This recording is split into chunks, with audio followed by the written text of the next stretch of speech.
La délégation gouvernementale conduite par le ministre des Finances, Romuald Wadani, a sillonné les 6 communes du Mono pour échanger avec les populations sur les réalisations et les projets en cours pour l'amélioration des conditions de vie des populations du Mono. Cette tournée est venue à point nommé parce que à travers cette tournée, la population est ragaillardie. Je vais choisir un exemple tout simple, le pont de Djidjozon. Ce pont de Djidjozon est devenu une plainte dans tout Bopa. Ce pont est fait aujourd'hui grâce au président Patrice Talon. Ce monsieur que l'Éternel a mis sur notre chemin pour que le rêve soit réalité. J'exhorte la population de Bopa à être toujours positive. À Bopa comme à Atiémé, le ministre du cadre de vie a dévoilé un pan des programmes spéciaux à travers lesquels le président Patrice Talon veut mieux valoriser les cités touristiques du Mono. José Tonato a cité par exemple programme spécial de réhabilitation de la cité coloniale d'Atiémé. À Comé, des accords de partenariat avec une ville étrangère ont plombé le démarrage des travaux de construction de la maison des jeunes.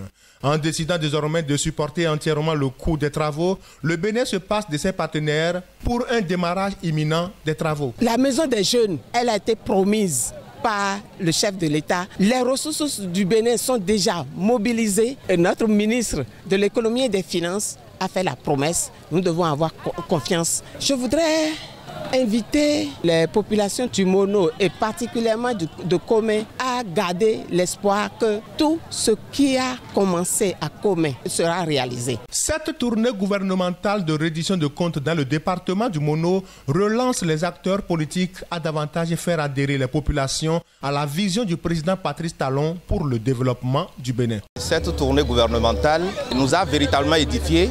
Et moi, en tant que militant du parti BR, je pense que nous avons maintenant d'éléments. Nous avons suffisamment d'éléments pour aller sur le terrain, parler à nos militants.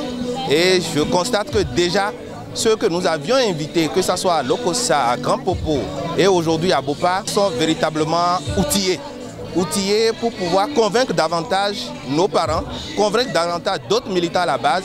Et comme on nous l'a dit, cette tournée sera élargie vers les arrondissements et pourquoi pas vers les villages. Construire une nation, ce n'est pas un truc de 1 an, 2 ans, 10 ans même. Et donc les doléances fusent de partout et je pense que la délégation gouvernementale a déjà un œil sérieux sur ces doléances que pose la population. Rester concentré sur les programmes spéciaux de transformation du Bénin sans être déconnecté des urgences et exigences des populations, c'est ce à quoi répond cette tournée de reddition de comptes et le chef de délégation Romuald Wadani l'a expliqué à toutes les étapes de la tournée dans le Mono.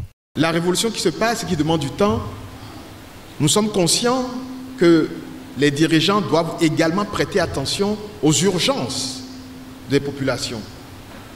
Et c'est ce que nous essayons de faire.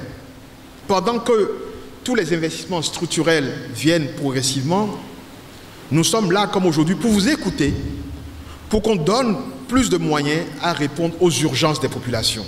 Comme on dit, il faut être vivant pour voir demain. On est conscient de ça. Nous sommes conscients qu'il y a des urgences. Nous faisons l'effort, nous allons continuer à faire davantage d'efforts pour soulager au mieux les peines urgentes de nos populations en attendant que le grand mieux vienne progressivement. Prions Dieu que cette vision se réalise vraiment très rapidement. Je vous remercie.